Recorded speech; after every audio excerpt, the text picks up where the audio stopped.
Alright, welcome to another edition of our Wednesday clip show. How are you, Aaron? I'm good. Can someone please write in and come up with a good name, because I'm sick of Matt going, oh, the clip show. Just something new, please. It is. Well, today's feature guest is Mark Nunn, the foreman for the Gay Waterhouse stable, and look, we just did that interview, and that was pretty cool, wasn't it? There's a good insight into Mark, but not just Mark, into a day working for Gay and into her training and things that he's picked up through the years. So yeah, I think everyone will enjoy it. Mark gave some good things away. We've also got Nick Ashman on the show with news and Trackwork. Yes, it was freezing this morning. I was there with the great Mr. Ashman. Yeah, Dallas joins us again to talk about the mounting yard from Canterbury on Saturday. Yes, that was not a card that I want to revisit, but we do that. A barrier trial wrap with you. I remember you went out you watched the Hawkesbury trials. Yeah, I did the Hawkesbury trials, yep. And Warwick. There wasn't much to take out of the Warwick Farm trials. I don't like those pro ride trials. I kind of dismiss them. Yeah, Brenton Abdullah gave us that heads up as well, so that does make sense. Today we want to have the feature product is one to follow.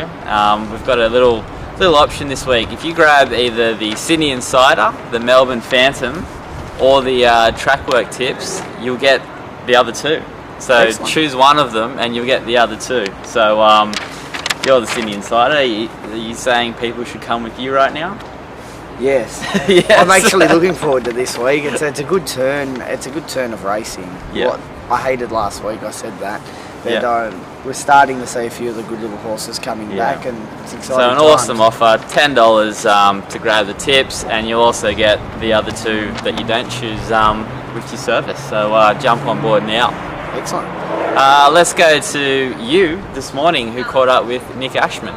Morning, viewers, down at Trackwork at Royal Randwick with the great Nick Ashman. Oh, great. Please. It's freezing out here, but I'll tell you what, there's a couple of good gallops this morning. Pornichet, speak fondly. Just, if she had two legs, I'd probably marry her. You'd be in Vegas right about now, getting married to Speak Fondly, but yeah. Yeah. Who else we have? Liberty's Choice galloped a bit better. Right away, a little 2-year-old. Yep. I think we're about to turn 3, obviously. Galloped really nicely this morning, so broke 35 seconds last 600. Beautiful. Nice piece of work for a horse yet to have a run this prep. Okay. Just back on Pornichet, he trialled the other day. Yeah. How far away from the run is he? Look, I don't think we've got the kick-off date locked in yet, but he's, as you'd imagine for a horse that campaign in Brisbane, he's got a bit of residual fitness. So I think he looked good in the trial and that, but I would expect him to be a little bit more tuned up than some of the other horses coming through at the moment, so just be a little bit worried. Yeah. Having said that, it's probably as good a reason as any to back him first and second up, because he'll be slightly further ahead. Excellent. But my query with that is he not looking for a Cox plate possible? Seems to be up early for a Cox plate. Yeah, he is, and that'll be the challenge for the stable, as it is for a lot of horses that come through those winter preps, is to sort of give them enough freshen up without letting them get away too fast, so they still have the benefit of that residual fitness, but at the same time making sure that they've got enough in the tank to get to the back end. We saw a shocking do it a few years ago in the Melbourne Cup in 2009, so Gay's just got to manage him. He's a big, bulky, sort of stocky, Yeah, he's got a big athletic horse. Yeah, so she's got a bit to work with, so and I don't think it was an overly taxing autumn for him, was it? He sort of went into the winter, but he didn't sort of... Yeah, we had came in the back end of the autumn. It was like a light autumn slash. And he just ducked up there and won a couple of races up there, or won the Newnham Cup anyway. Yep. Vancouver trialling this week. Have you seen any more of the Big Cougar? I didn't see him this morning, so whether or not he's got out there and got away without me getting the clock on him is entirely possible, but I have seen him in the last week or so though. He looks fantastic. Absolutely fantastic, yeah. So haven't seen your boy Prodigy Dubai since we last spoke. I think Snowden seemed to just be trying to hide him as much as possible. Yeah, which is a good sign. So what else we got here? Today, there you go. If this gets online in time, no pressure or anything. Fun loving. Awesome days up at Royal. It'll be a Trackwork tip for the subscribers. We'll give it out for free on this one now anyway. Just something for the punters. I think he galloped really good the last sort of week or so. Turned into a really cracking gallop. So it hasn't done much so far. Could be one of those pretenders, but I think they were betting around 650 last night. I don't think it's a bad price for it. Excellent. Another one from here you may or may not have seen that. The Cherry. Not a cherry? Not a Cherry. Have you seen it gallop? I saw it. It's debuting, isn't it? Debuting today. Today. Also, McDonald. Shin on board, yeah. I saw it. It must have had a prep because I'm sure I saw it about 6 months ago. Yeah. And it had a mark down as a nice horse. Yeah. So I don't know what's happened and why it didn't debut when I last saw it or what's happened there, but it was a nice horse when I last saw it, yeah. Yeah, trialled here a week ago and trialled exceptionally well. Yeah, okay, yeah. Like I said, I haven't seen it this time in its gallop, so all I can do is go off what it did before. Yeah. What else we got? Precedence? Poking around? Wow, the old boy. The old boy's coming back. He's as good as ever. You know, it's hard to see him winning a Melbourne Cup, but he'll go there, and if he lines up in the race, that'll be his 5th start in the Melbourne Cup, and that's Quite I believe a record. Yeah, which Red Cadeau can equal if he goes around again this year as well. So, yeah, something for Bart anyway. Something for Bart. I say Bart's still kicking. Yeah, Bart's. Look, I haven't spoken to him, but he's out at Princess Farm, so it's my understanding. It'd be great to see a horse like Preston's get it. Excellent. Any news from around the tracks this week? Look, not a lot.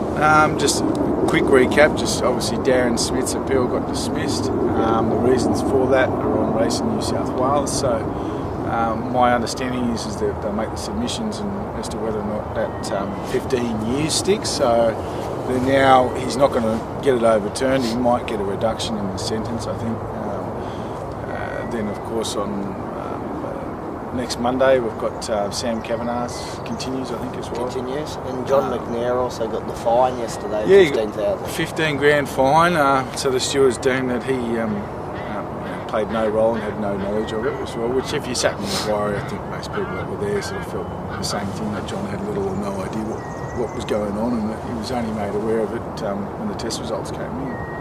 Okay. So I think he felt that there was someone hanging around his stable that might have been involved in the situation. I'm not sure what's happened Had a there. party with the horse. Yeah, something like that. Yeah, so it's good that the stewards saw it that way for John's sake, but still a 15 grand fine is a bit of a whack, isn't it? Yeah, it is a whack for a smaller country trainer these days. Yeah. So, but look, I'm sure John will be glad with that rather than some of the other things that happened. We saw Luke Griffith get 4 years. Different set of circumstances, but obviously the penalties are there for people that breach the ice rules. That's true. Oh well, there's another day at Trackwork. If you'd like Nick's tips, go to onetofollow.com.au. Thanks again, buddy. All right, that was Nick with the racing news and Trackwork. And look, this horse Speak Fondly continues to be spoken about. Yes, I think I said to Nick this morning, if it had 2 legs, you'd go and marry it. He's just absolutely in love with the horse. But it's quite interesting. We just did that interview with Mark Nunham, and he gave it a big push as well. Yeah. It's a filly to follow, and I have read somewhere that Gay's, it's one of the horses she's quite keen on as well. So it's obviously showing things on the track. Right. Okay. Well, just want to have a quick recap of the big tournament on Saturday. Look, it was heading towards a $10,000 tournament, but after all the rebuys and new people came on board, it ended up being a $20,000 pool. And congratulations to Flacco, who remains, we don't know who he is, but he's Flacco. I think he's hiding from Glenn. He doesn't want to be sniffed. $12,000 cash in his bank account. So well done to Flacco. Well done, Flacco. Look, what it came down to, basically, the last race, Miss Rose Delago, I think he had about 40,000 a win by 100,000 points a place, and that ended up getting him home just over one of Australia's biggest punters, Kingsley Bartholomew. Oh, interesting little play, the place play. A nice little 6k still for Kingsley, so not a bad return. And the third he's person, just ultra consistent, Kings. 2 seconds in a row. Yeah, 2 seconds for King, so he's getting that nonnies tag that Glenn has. Glenn was in the tournament. Glenn actually bombed out, so no glory for Glenn this time. But once again, a fantastic tournament put on by the guys at Top Better. And look, there'll be another one around the corner very soon. Well, it's exciting times because if we've seen that it was a 20k playing pool, and Yep. you could hardly say it was the most exciting racing on the weekend. So Yeah. I think heading into the carnival, exciting times ahead. Exactly, it's building nicely. Just a reminder, the special this week with one to follow, grab the Sydney Insider set or the Melbourne Phantom set or even the Trackwork tips for the weekend. And you'll also you'll get 2 bonus sets along with that. So whichever 2 you don't choose, you'll get anyway for this weekend. So that's a pretty cool offer. Good little offer. All right, next we're going to throw to our interview. We just did it then. It's Mark Nunn, the 4-person foreman for Gay Waterhouse, and it was awesome, wasn't it? Yeah, it was a great little insight into the world of Gay Waterhouse. Here it is. Okay, we're here with the third of our feature interviews so far, and it's a very special welcome to Mark Nunn, the foreman for Gay Waterhouse. Good, Aaron. How are you? Good. Welcome aboard. Thank you. It's the most pleasant day I've seen at Randwick in quite a while. Yeah, If we could just put about 20 of these together, we could get towards a good track. I think this is the best track we've been on here underfoot. Yeah, and just how wet is it out there on all the tracks, I suppose, that you guys are working on every morning? Oh, look, it's been frustrating because it has been a very wet winter. Yep. And, it's hard to get the amount of work you want into the horses. The dirt track's a really good surface, and it had an upgrade just recently. So, look, Okay. it's our main work track. Okay. The grass tracks at the moment, they're still recovering. How different is the dirt track here to the Pro Ride at Warwick Farm? Is it similar? No, completely different. Completely different. This is an American dirt surface, and look, it's the longest non-turf track. It's been in nearly 20 years now, Yep. and it stood the test of time. And the thing I'm worried about with some of these other tracks is that they have a very short lifespan. Okay.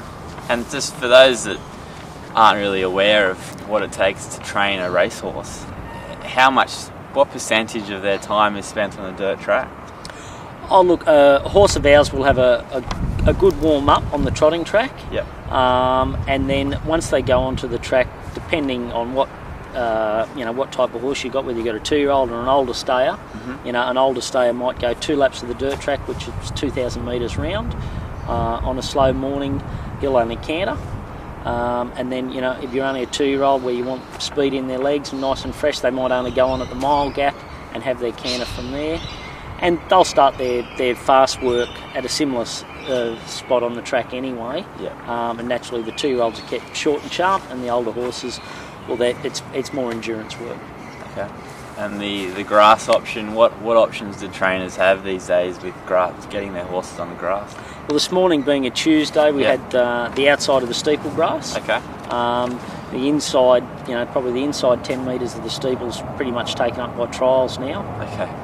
So the outside of the steeple this morning, we get the bee grass later in the week. The Kenzo, well, no one ever sees much use of that. Yeah. The course proper will pretty much left that to race day only. Okay, so don't use the course proper anymore. Oh, we might use it in another month's time.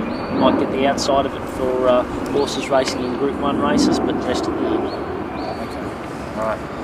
All right, well, let's bring it back to you and just going back to early days, Mark Newnham. You started day 1 in the system, working for TJ. I actually started with Bobby Thompson. Yep. I was only, there's my phone for the 48th time today. Make sure you got those glasses off, mate. That's probably Gay telling me not to do an interview with glasses on. But I went school holidays to work for Bobby Thompson, and I had no intention of going back to school. So I cleared out my desk before I left, and I think Mum and Dad had a pretty good idea. Yep. And I've pretty much been at Randwick ever since. Okay.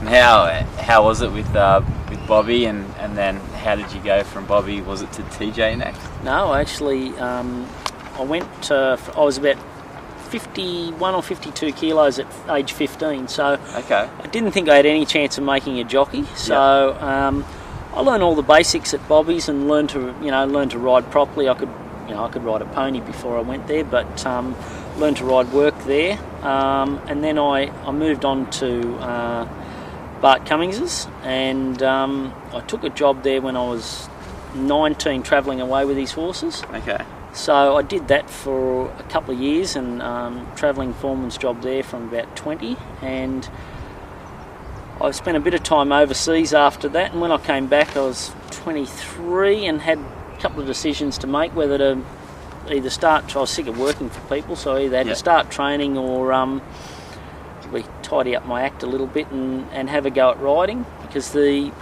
weights had increased a bit at that stage. I think the limit had got to 52 kilos by then. Right. Yep. Okay. And I'd settled down. I'd met a girl when I did one of my travels to Perth, and she came over, and still together and still married, so that's worked out. Yeah. And look, I stopped living a young man's lifestyle of drinking beer and eating takeaway, and my weight came down to about, I was walking around about 60, 61 kilos.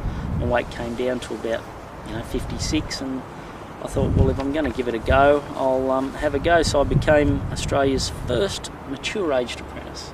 Is that right? Wow. So, Tell us the early days of working for TJ and what sort of influence Gay had there when you were there. oh, look, I fronted up to Gay one Monday morning after riding 3 seconds at Kembla. Okay. And I thought, and they were all to Gay's horses, all to Gay and TJ's horses. So I said to her, look, I'm sick of running second to it, because they can't beat them, join them. And that was about 20 years ago, and I've been there ever since. Okay. And look, everyone sort of sees Gay as the hard taskmaster, and you've put up with you've worked there for longest than anyone. Is that fair? Is that a record within the Gay Waterhouse camp? Well, we've got a guy there called Crewy who had his 79th birthday the other day. He was right. and he's been there for 63 years. Okay, so you haven't got that long. No, I haven't quite got that life sentence yet. But Gay. Can only hope. Look, I've a really good working relationship with Gay, and look, she takes a great interest in my life, my family, everything. In the whole 20 years, she made recommendations where our son should go to school, and sent flowers to the hospital when he was born, and he's finished school now. He's 18, so look, she's been a great influence on my working life and my life in general. Okay. Well, give us a typical day's work working for Gay. I get up about 3:10. Yeah. I have a bit of interaction with the foreman of the different stables, because we've got 4 different stables, each run by long-term employees, all from probably 5 or 6 years to probably 15 years. Yeah. So they understand the runnings of their stable and responsible for the day-to-day stuff. Just before we move on, how do you separate those? What horses are in each of the stables? Is it ownership or? No. It's some horses are better at in the bigger environment at Tulloch Lodge, and some are more suited to a quieter stable. Okay. So you get a lot of horses, especially the horses off track at Tulloch Lodge, might be horses that need a bit more work, and they've got that longer walk to the track and back. And, and it's really good for them mentally that they're exposed to a lot, and that's why you guys would probably see our horses are generally really well behaved, because they're used to an environment where they're exposed to a lot of different things. It's next to a school. They're walking down the street through the traffic. So nothing phases them come race day. But some horses naturally need a quieter environment, and they may be horses that don't eat quite as well, or just horses that generally worry. Woodbine. Woodbine's Woodbine's now at gelding, so we're hoping that he's had the ultimate gear change, and it might just change his mindset. Okay. So sorry, carrying on. Up at 3:10 and talking to the foreman from each of the stables. Yeah, and then I'll go through the work list again, message Gay a couple of times. We'll get a track reading. We have one of the guys goes and does a penetrometer each morning. Okay. Of the dirt track, because it's it's our main gallop track, and it can vary quite a bit depending on the weather, and we'll know with the readings whether it's a morning that we can give our horses a decent gallop, or we need to sort of cut back to 3/4 pace. Okay. So after I've got the readings and gone through the work list, I'll get to the track at 4, start sending out a few horses to work, just some basic canter work before Gay gets there. Meet Gay out in the middle about 4:30. I'll ride a few gallops, and then if she's away, like she's back from a holiday now, I'll take her role and supervise the work. Yep. So look, I still get on a few. I'm a bit more picky now. Yeah. But I've sort of got myself in a position where I can be. Yeah, so if sometimes Gail will say, "Oh, do you want to jump on so and so?" It's not a horse that's very nice to ride, or something. I might just turn my nose up a bit, and she'll say, "Oh no, you can wait for something else." So it's I tend to stick to a few of the nicer horses nowadays. Okay. How hands-on is Gay? Oh, very. She would. I think I take a lot of calls and messages and things like that, but she has an amazing memory for things, and we send her loads of information, whether she's here or away, and likes to be told of every small thing that happens. So if she's walking through one of the yards, she'll pick up on the smallest thing. Yeah. Whether it be a horse that's just walked past her, or it might be, it might be weeds in the gutter. But she'll pick up the smallest things, and it's those sort of attention to detail things that she really likes. How difficult is it to keep up with that enthusiasm, and when she's away, you've got to lift to try and match her? It's tiring, and it'd be very tiring being her. But look, the main core people we have here have been in the system, like I say, for quite a while, so they know their job. They can run their stables effectively. Yep. And then, if I'm of an afternoon, I'll pretty much walk through each of the yards, and they'll pass on anything to do with the horse, good or bad, just so that you can adjust what they're going to do, in the next few days. So if a horse isn't quite doing as well, yesterday I went into one of the yards, and the girl there said that it hadn't eaten well that day, and she'd had a look in her mouth, and she needed a couple of caps removed. So obviously, with a sore mouth like that, we got the dentist in, cleaned it up, and she ate up last night. So there's those sorts of little things. You need people observing those things, so that you can either get it looked at, or like I say, adjust their work in the next couple of days, so that a horse that may not be doing well, you don't want to be galloping hard. Okay. Methods of training the horses since you've been there. How and if have you guys had to adapt with the different conditions that we're met with, and with benchmark systems and stuff? Have you guys had to evolve through the years? Oh, I don't know. Look, horses are still horses. Yep. They haven't changed. The only thing that's really changed has been the European imports. Yes. Yeah. Okay. So you've got to give them a bit more time to adjust. I think Fiorente is probably the only horse that's come here and hit the ground running. Mm-hmm. Like, he ran second in his Melbourne Cup after only being in the country a month. As soon as he came back to Randwick, he had the one run in the All-Age Stakes. He ran fantastically well. Yeah. He had a 3-week break and then got ready for the Cup again. He's the only horse I've seen that's adjusted straight away. The others now, we generally give them a prep without racing them, and then give them a short break and start again, because it's the opposite in seasons, and it's also it's the opposite, complete opposite in the way they're trained. I mean, they're not trained on racetracks, so that you find that they use a lot of nervous energy because they're on a racetrack every day, and it's a busier environment. So it takes them a while to get into the system, and once they do, they're fantastic. But you find the first preparation's pretty much only a look and see job. Okay.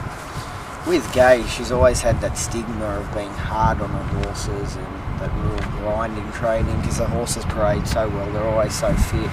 How true is that with how tough she is on the horses, and how does she differentiate to be hard on some and softer on others? Oh, look, I think it's a bit overplayed, that. Yep. Yeah. I'm sure we don't have any more injuries than any other stable, and I agree with her totally in her theory is don't send a horse out there that's not fit, because that's when you will do an injury. Yep. And horses you can equate to humans. If they're an athlete, you want to be competing when you're fit, because if you're not, you'll hurt. Mm-hmm. And if you send a horse out to compete and it's going to hurt, they're not going to enjoy it. Yep. And that's where you're going to affect them mentally. Mm-hmm. She'll put a lot of endurance work and longer work at a steadier pace into them than most trainers, and it suits the system we have of riding them up on the pace, because they're able to go at a good gallop for longer. They're not taught to just sit and sprint. Yeah. But look, she does exactly the opposite with the 2-year-olds. People are always amazed how little she does with the 2-year-olds. Okay. And look, she's probably the best 2-year-old trainer in the world. Yep. So, it's 2-year-olds, they want to run. All you got to do is teach them how to run straight. Yeah. Because they've, especially the way they're prepared in Australia, where they're coming from a sales preparation, pretty much straight in, broken in, and the early 2-year-old races are there before you know it. So they haven't had a chance to get fat and unfit. They've been handled very early in their life, and like I say, even the colts, they haven't learned any tricks yet. They've got no reason not to be genuine. Mm-hmm. Okay. So as long as they're not hurting, they'll run to their best. Yep. So if you overtrain them, and they'll be hurting and they can't run at their best. Pretty much all you need to do is teach them to run straight, teach them to jump out of the gates, they'll do the rest. So you think that's the key to Gay's 2-year-old training? She just lets them do what they do best and run. Yeah, exactly. And look, and keeping them fresh. Keeping them fresh. You don't. You want enough work in them so that they're concentrating on what you're teaching them, but you're not galloping them hard where they're going to be sore. Okay. So, a horse that we can talk about just briefly, it only happened, I think it was last week or the week before, Francesco. So, typical, came back off a big an injury break. Yep. Resumed on a dry track, the first dry track I think we've had for a long time at Kembla. And then it was sort of a little bit controversial in the fact that it made the stewards report. I think the jockey said second up, failed, due to the big break. Now, a lot of punters look at that and are like, that was maybe a big ask, but I guess what you're saying to us is that horse, Francesco, you've had it for a while in the stable, you've got plenty of work into it. Punters shouldn't be sort of deterred from backing a horse second up off a break like that for you guys? No, not generally. I would have put it more down to the ground than anything. Because it can create a lot of torque when it can just easily be put down to a heavy track. Yeah, and look, a horse like him, he'd been in work a long time, had 3 trials. He was hard fit when he went to Kembla first up. Yeah.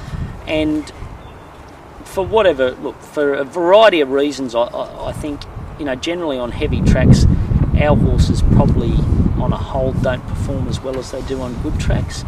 And I would put it down to more the fact that our horses use their speed. And on heavy tracks that's taken away from you. Even though they're very fit, and you'd think that in heavy ground, yes, you do need to be very fit, but our horses are best when the tracks are firm, they use their speed and run the others into the ground more than anything. It's very hard to use your speed on a heavy track. Well, that's one of the shining lights, I think, in racing, is that we know when a Waterhouse runner is nommed and accepted for a meeting, especially on a wet track, they generally turn up, even if the form says that they're not at their best. Oh, look, Gay hates scratching horses. And, we've had plenty of times where, especially younger horses, do you really want to run him on a wet track? And you say, well, look, Golden Slipper might be on a wet track. So you know, you've got to get there and give your horse some exposure to it, because you know the grand final might be, you know, especially in Sydney, we get so many wet tracks. You know, the grand final might be a heavy track, so you might as well get out there and give them some, you know, some experience and some confidence in it. Do you think horses learn to handle wet tracks?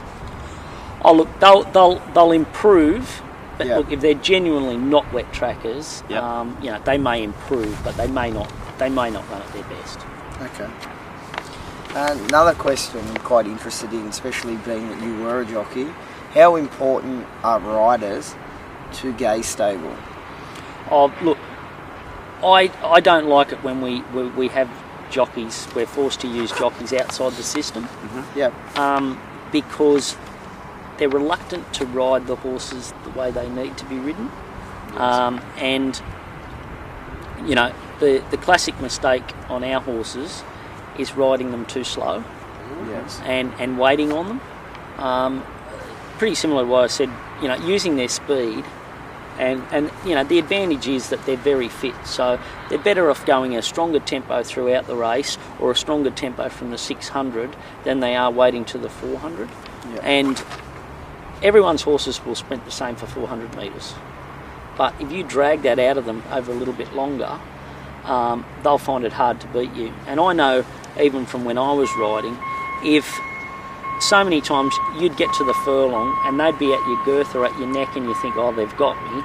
You go another furlong, you're still a half a length in front of them, you know what I mean?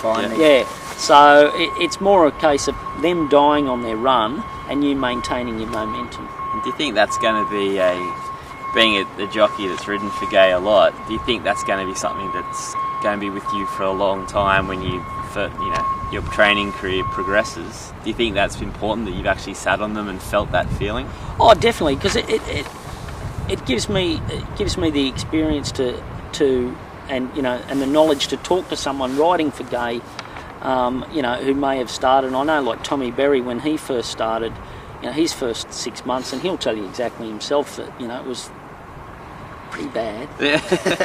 And you know, but he worked his way through it, and he understood. Once he'd worked there for a while, and got to learn, even in their training, how Gay likes them worked. That's how they're best to race. And you know, as I was saying earlier, in the way she trains, they might work over further at a better gallop, but not necessarily sprinting up the straight all the time. And you know, some jockeys that are, you know, new to riding work for Gay, you know, she might just say, I'll let him bowl over 6, and they'll try to weigh, and they'll say, how fast? You know, like, whereas the trainer will say, I want it to go 6 3/4, I want it to go 15 to the furlong, and they want everything within half a second, you know. Whereas Gay's quite happy for you to go a bit quicker, as long as the horse is relaxed and breathing, than strangling it to run 15 to the furlong. And our 3/4 pace is 14 or even a touch quicker. And once you get a horse in a nice rhythm and breathing, they'll bring that to race day, because they're used to going a nicer gallop, and you're not there pulling them around. And you know, I always shake my head at trainers that you know, are so insistent on a rider at Trackwork, you know, pretty much strangling a horse, wrestling a horse to go half a second slower, to go the exact time the trainer wants, then letting it relax a bit. He'll pull up a lot better after that piece of work, where he's relaxed through it and breathed properly the whole way, than he would when you've choked it down for, you know, 6 furlongs. Are you surprised that other trainers haven't taken on like her methods of training? Yeah, I am. Yeah, but look, you know, there's a lot of ways to get a horse fit. So, look, you know, there's good trainers out there that do things completely different to Gay. But you know, Gay's got a proven method. I've got faith in it. She's obviously, you know, produced good results over the years, so I don't see any need to change. Well, there was a time when she had just about a stranglehold on Sydney racing, where she was so dominant. I just think it is amazing that so many trainers haven't taken to trying to train in her method. No, and look, I think you've got to have complete confidence in what you're doing that way. Yeah. And I'm sure for a lot of guys starting out, they're hesitant to try something different to what everyone else is doing, and that's the same in all walks of life. You'll see someone stand out above the others, but it's generally because they're doing something different. Okay. Just part of the continuation of that question, the emergence of Chris Waller. How and if has that changed sort of, I guess, where you guys set the benchmark of what's a good racing season? Oh, look, Gaze, we haven't got the numbers, especially in older horses, to compete with winning the premiership at the moment. And is that because of the physical size of how many horses you guys can handle at once at Randwick, or is it you guys move them on if they're not getting to a certain level? Yeah, no, I think it's more the fact that Gaze likes to concentrate on the Group 1s, the 2-year-olds, whereas Chris, his business model is probably the complete opposite to Gay, whereas he's, they seem to have a lot of 5, 6, 7-year-old geldings that make up the fields every week and run for prize money. Gay's always trying to unearth the next Pierrot, Vancouver, and look, both produce very good results, but both completely different ends of the spectrum. If you've got a 5 or 6-year-old gelding, you're never going to sell it for 40 million. But your owners will have a lot of fun, and they'll win a lot of prize money. And Chris's percentage of that obviously pays the bills. Whereas Gay's model, well, you've got a chance at the lotto. Yeah. That's pretty cool, isn't it? Well, there's a few. It's an interesting time in racing at the moment. I guess from a New South Wales point of view, field sizes are down. There's also the Cobalt saga that's sort of fairly new from what we're all aware of.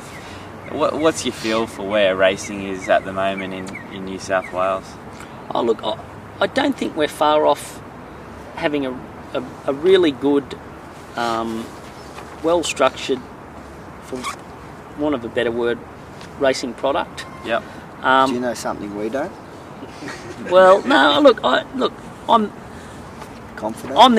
I'm the optimist because I mean anyone who gets up at 3 o'clock in the morning has to be an optimist. And look, racing has been great to me. Look, it's my whole life. It's my lifestyle. I go on holidays. I go to race meetings. I just went to the Kentucky Derby not long ago, which is something I've always wanted to do. So, look, to me, working 7 days a week in racing, that's I don't want a lot of spare time because I wouldn't know what to do with it. But probably watch more racing. Well, I tend to, but look, as far as New South Wales is concerned, I think we're seeing some changes now at least. And we hadn't seen changes at all. I think a bigger spread of the weights will help. And look, I think they're prepared to listen now. Whereas, in the past we probably didn't have enough consultation.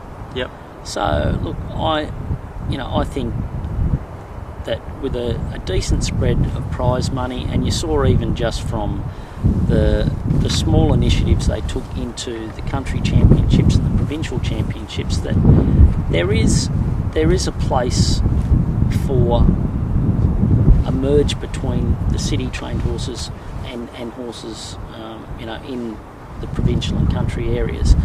I mean, the bigger gap between a country trained horse and a city trained horse is bigger than it's ever been. And I mean, I can remember when I was a kid, country trained horses would come to Canterbury on a Wednesday, and I can remember riding a really good old horse called Aquazoff.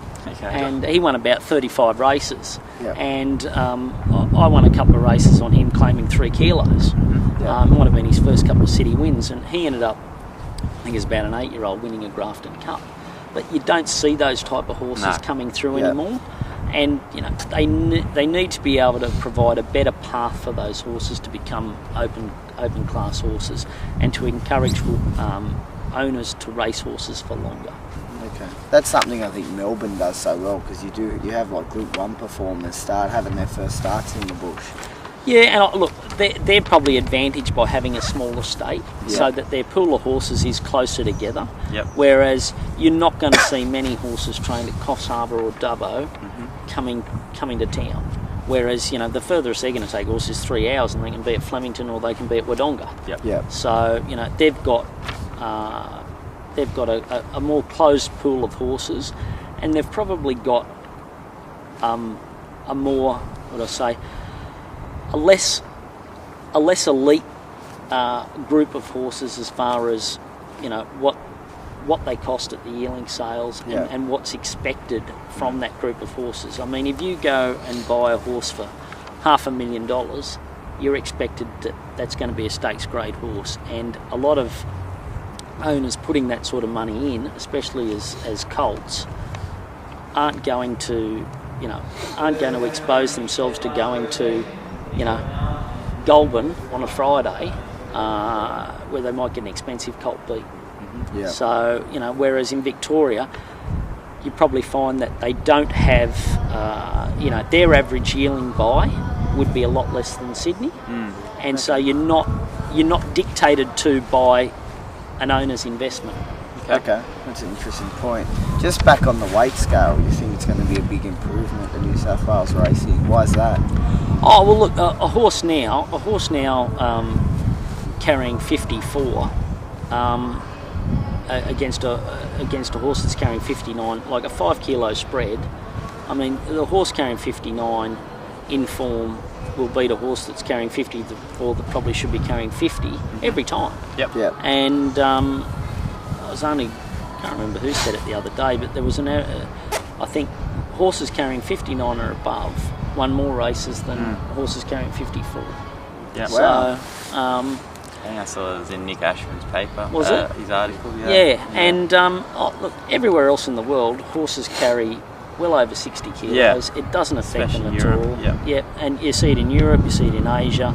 Like it, I rode in Macau for a little while in Korea, and horses all the time be 61, 62 kilos. But in their class system, which is not a lot different, they'll still beat the horses down carrying 52 because the ones at 52 aren't much good anyway. Yep. Yeah.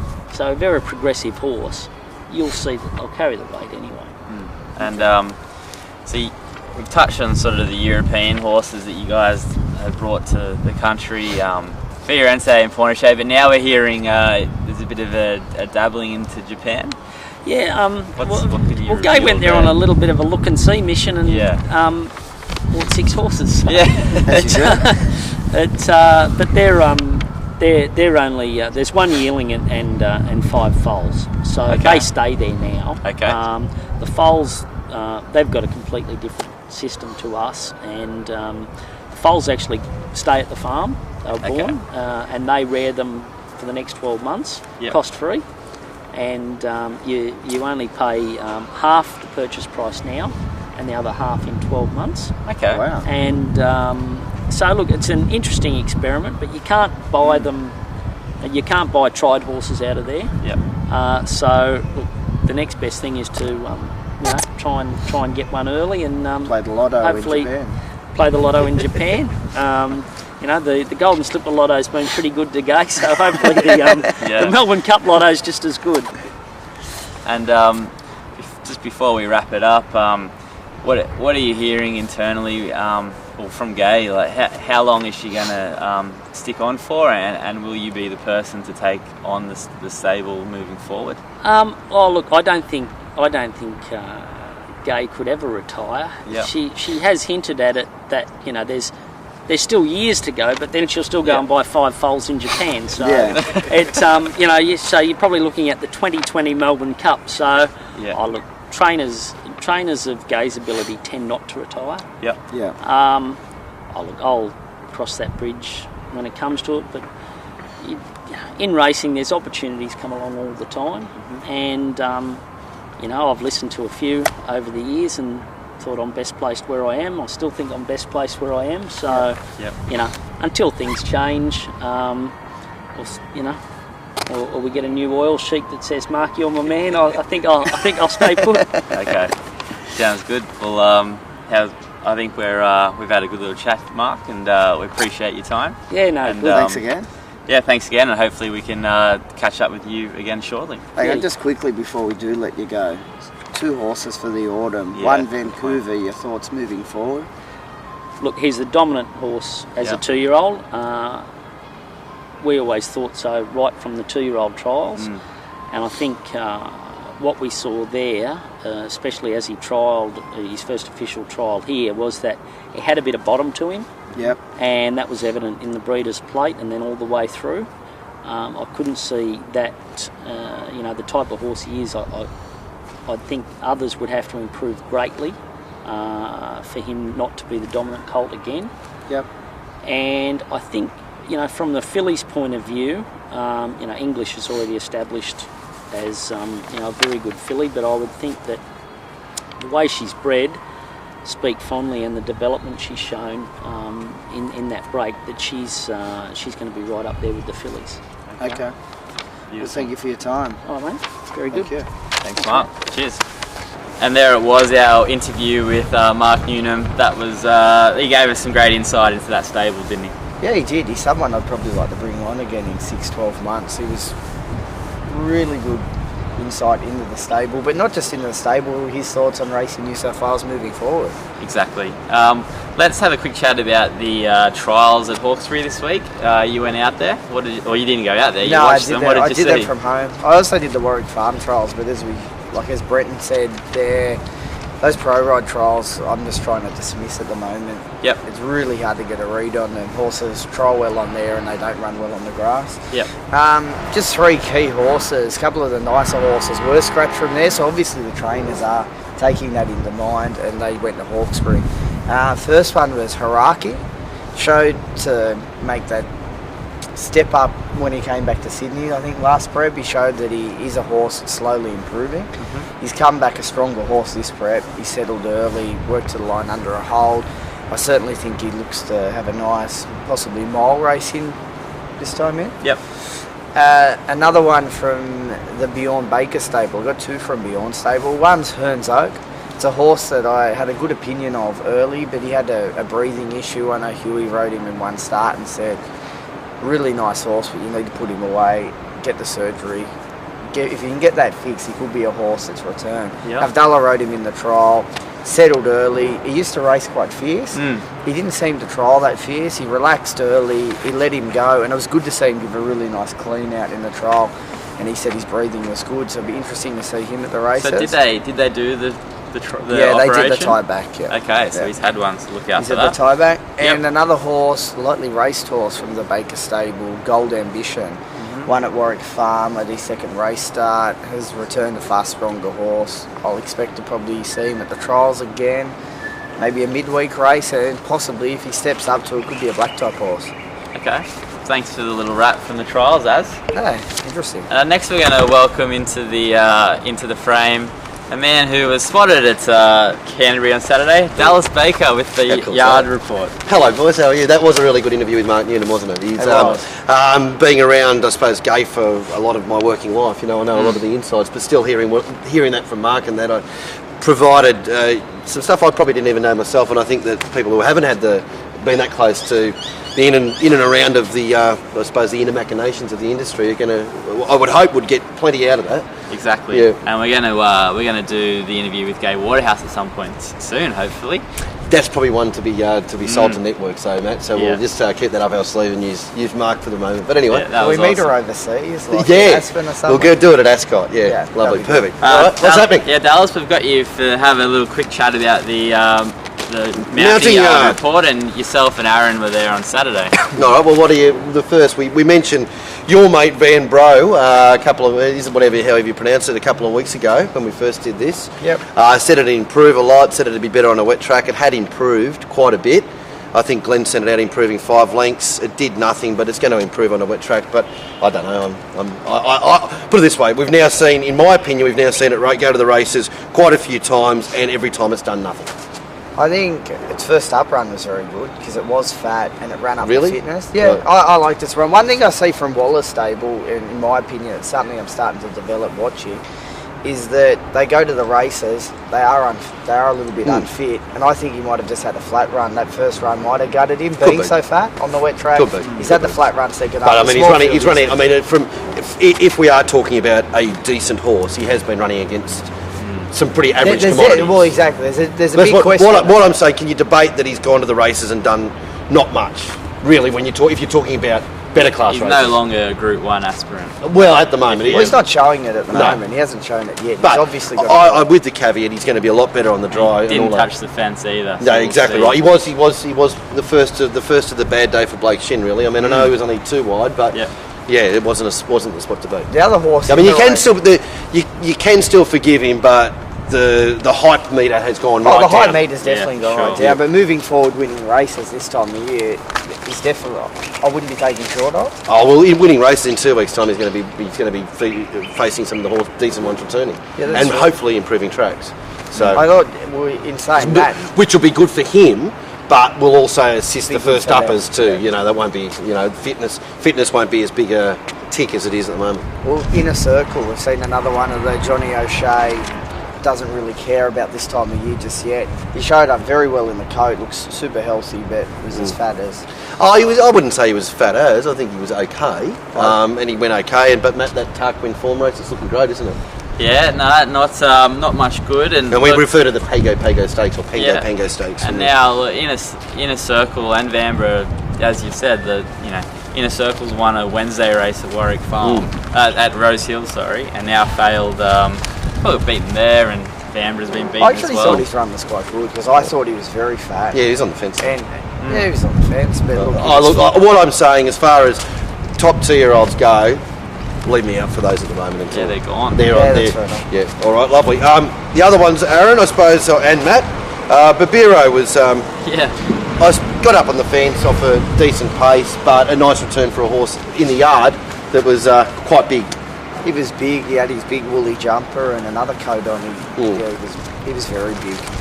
Yeah, Anyone that looked to back him first up and was hoping he was anywhere near wound up, well, he was the opposite to that. I think he'll have another run. He'll improve from that, and Yeah. then on.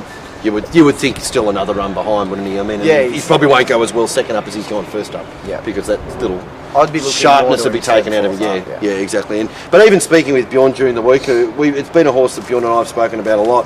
We don't even know what it is yet, so I don't know. It's just a. he's a little marvel, isn't he? Oh no, I'd say In regards to just, I'd say it's a little. in regards something to else. producing checks. Yeah, God bless From him. a But punt- I don't think there's been many horses that have done my heading more than that. But it was a good return. Ken Chella, well backed. It was on the fresher side, bordering on too fresh, Aaron, would you say? But still okay first up, I thought, and in good condition first up. For a Joe Pride horse, he looked rather forward. And Joe Pride's horses can do that.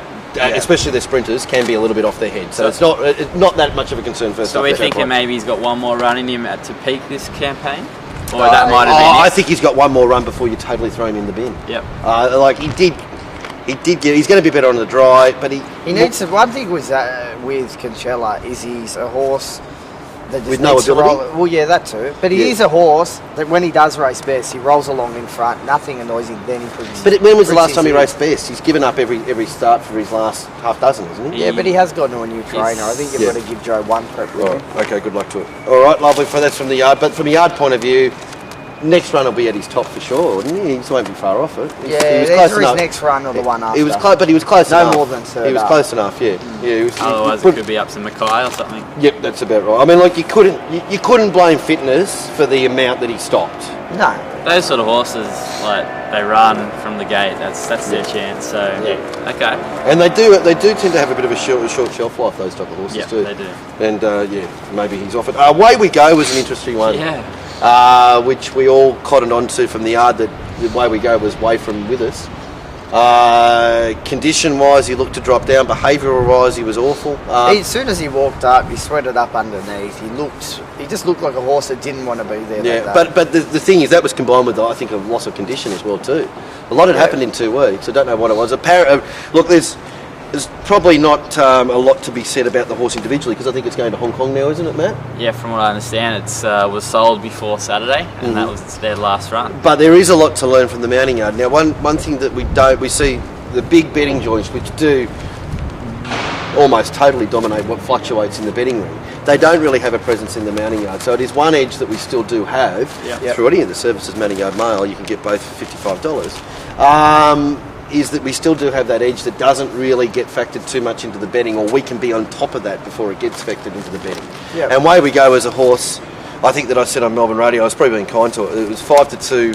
If you went out of the yard saying it was 5-2, it was 5-1 when you came back in, and that was probably being very kind to it. Yep. Yeah, even with the jockey change. Yeah, that's right. The fact that it was going to be, and I didn't mind it. I thought it was on top for me going into it. It was almost the pin-up horse of the meeting. Like it was our new up-and-coming sort of star. If you had have seen that horse and not been experienced looking at horses, you'd have seen this horse here at Randwick 2 weeks ago, and then seen it there on Saturday.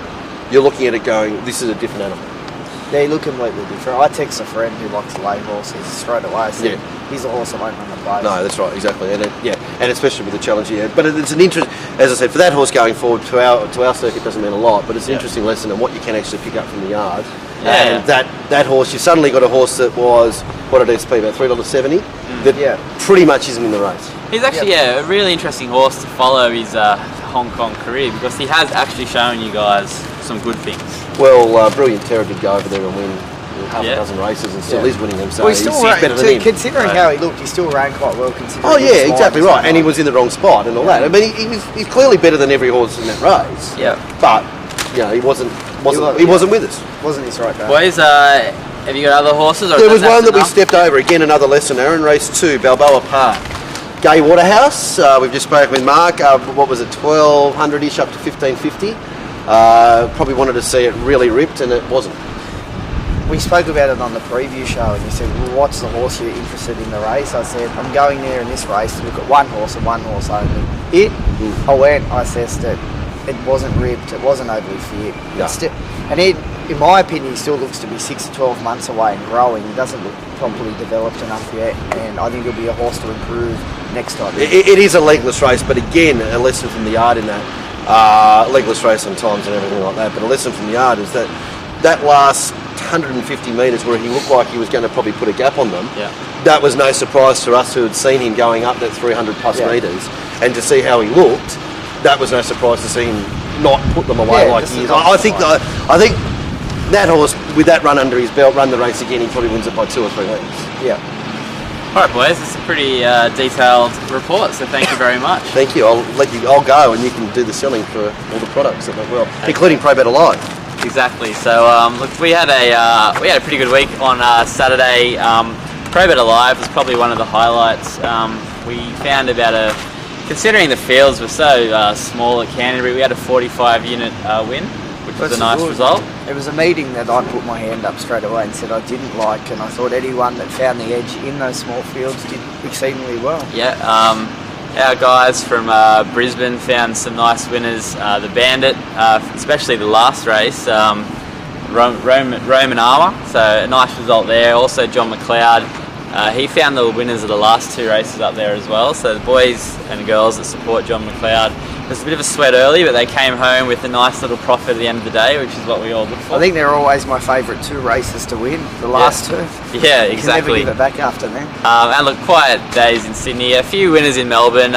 We got the winner of the feature, the Bletchingley in our numbers, Smoking Joey. Not the top selection, we went for a bit of value, but look, we had a couple of collects on the day, so it wasn't too bad there either. A good result, ticking along at this time of year, where I like to call it the battle.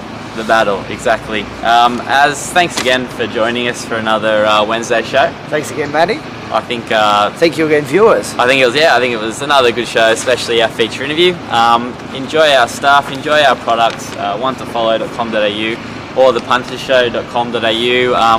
With our buying channels are almost going to be 100% by this weekend. So our site, as you see it right now, is not finalised, but it's we're going to put the finishing touches on. And it'll be ready to go for Saturday. So 2 things, just a little bit of homework for you guys. 1, a name for the show, that'd be excellent.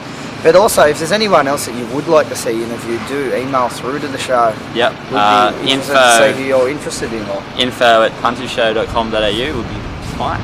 excellent. All right, thanks guys. We'll see you next week. Happy punting.